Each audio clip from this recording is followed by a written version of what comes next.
Regular practice, interest ఉంది అంటే ఎలాంటి స్ట్రెచ్చింగ్స్ అన్నా బాగా వస్తాయి. బాడీ బెండింగ్స్ బాగా వస్తాయి.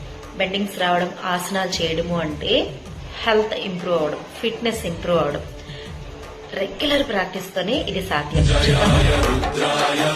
నీలకంఠాయ శంభవే అమృతేశాయ సర్వ